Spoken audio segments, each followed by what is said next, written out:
Dr. Sreeram Chaulia, the foreign affairs expert. He's joining us this morning. Dr. Chaulia, good morning. First up, your analysis as far as the topics that were discussed between both Donald Trump and Joe Biden, and how would you really compare it with the first one that took place? Well, I think it was a more civil and cordial debate, relatively speaking, and there were less interjections. I think the candidates have been coached to behave themselves a little more because first debate, the public, many people were disgusted by the nasty exchanges and all that. So I think it was not like a schoolyard brawl.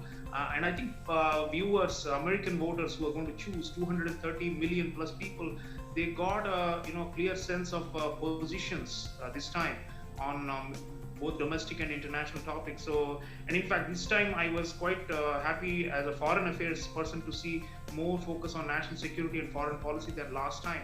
And the lines were clearly drawn out. And I think Biden had an advantage on the coronavirus issue, clearly because the incumbent is seen to have failed.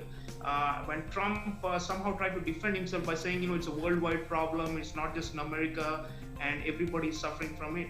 But I think Biden has an edge on this matter, and even the opinion polls show that on coronavirus topic, Biden has the lead. But on the national security point, I think Trump seemed to be more ferocious because he was repeatedly talking about China and how China is going to eat our lunch. He was eating our lunch until I came. I forced them to pay tariffs to enter our market. Our farmers were getting disturbed. So I think there was a lot on that, and of course there were a lot of personal slurs also about corruption. Both candidates were accusing each other of receiving foreign funding and money.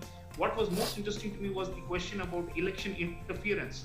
And on that, Biden said he is going to make China and Russia pay for it, and and Iran pay for it.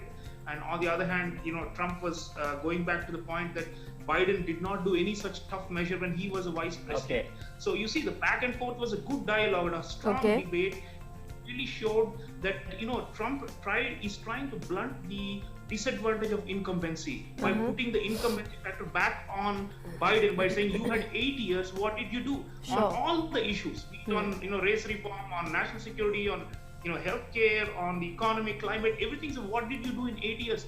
And so in that sense, I think Trump had the better of the exchanges overall, but Biden, objectively speaking, given the state of the economy in the US right now and the pandemic, he does seem to be the favorite right now. Okay, Sreeram, purely looking at that mute button, the fear factor of that mute button there that existed, clearly, made this particular debate a bit more dignified. But having said that, do you feel, from what little we have seen, there's still 1.5 topics that they're still discussing, but from what early part of the debate that we saw, do you feel that Biden came much more prepared? The 3-day in hibernation before he came for this debate, he came much better prepared there on the table, and he had much better solutions to offer as compared to Trump. And just to add to that, Dr. Chaulia, in fact, I'm reading more opinions here. In fact, Dr. Chaulia, one of the pieces quoting Biden saying it's a good answer that came in from him when he said we had a Republican Congress. True.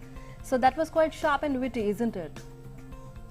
Yeah, well, there was repartee on both sides and blame game was going on. But on the question of preparation, look, I think Biden is simply quite different character from Trump, right? I mean, he represents a kind of higher educated elite establishment, and Trump, always is a populist, and he tries to, in fact, his voting base is non-college educated white people have been the core base for Trump.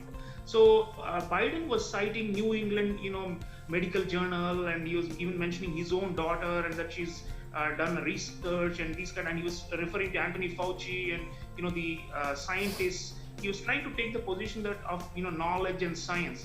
But Trump, on the other hand, was going with the pulse of the ordinary masses, which is more based on hearsay and impression. So these are two contrasting, personalities and approaches to all problems. And at one point they were arguing about show me the evidence, and show me how you got so many people out of jail and these kind of things. So I think on these issues, frankly, the debate in the US has become so low in the last several years that it doesn't really matter who has the facts. And then there is all the fake news allegations on both sides. So they were just hurling stuff at each other. And I guess the ones who are really convinced about Trump being, somehow based on gut instinct, and that Trump's policies are based on those. I think they will continue to like him for that reason. And the ones who think that, we need to bring back some expertise and knowledge and, more educated leadership and opinion, they will go for the Biden arguments. Okay. And, there was also the fiery immigration exchange that took place, Dr. Chaulia. In fact, Trump defending policy of separating migrant families at the border. How would you analyze this? How would this really go down well with or not with the Americans?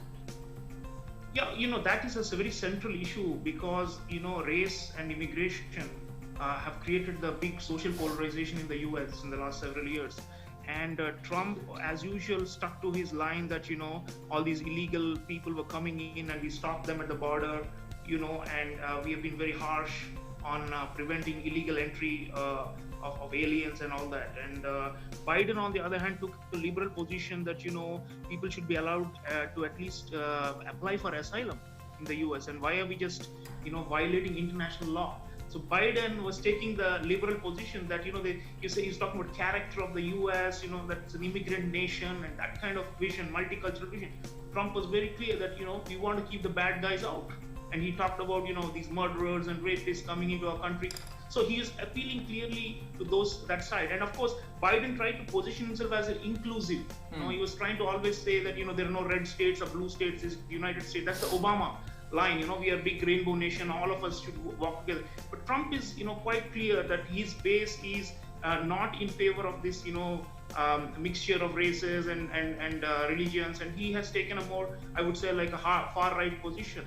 And it remains to be seen what really appeals to voters, because for the college-educated white people, probably the Biden arguments seem to be more persuasive. And of course, the minorities, they were both playing for the minority cards. So immigration, I think, and race were central questions. And the question, and Biden used the word systemic race. Sure. And this goes back to the earlier debate as well, where Trump was saying he hates our country, he thinks that there's a problem in our country. So it's about America is already great according to Trump. Absolutely. And Biden is saying there are a lot of problems in America. And people have to decide which message they want to go for. Sreeram, one final word. When you look at this particular debate, this is the final chance that both the candidates get to impress the voters that have not cast their ballot. But having said that, what's the sense that you got when it comes to, who's got the edge? When you purely look at now as the debate closes, who's got the edge, especially in this particular round of debate?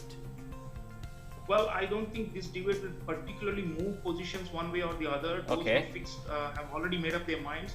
But one thing is for sure, there is an enthusiasm gap in the Biden campaign. So even though the pollsters are predicting a massive landslide victory for the Democrats, the fact is that Biden has not been visible much and has been doing very low-key campaigning. Even Barack Obama campaigned in a very small, scale for Biden this time because of the virus. So I think Trump has been more visible. He has come out of coronavirus. So you can't be sure about the polls again this time, although the gap is showing nearly 10 percentage points in favor of Biden. The last time Hillary Clinton was only 6 percentage points ahead. So, 4% still suggests that Biden will win, but then, never rule out, because I said gut instinct of the masses may overrule all the science of the, psephology and the election predictions, and everything could again turn out the other way. Let's just wait and watch it.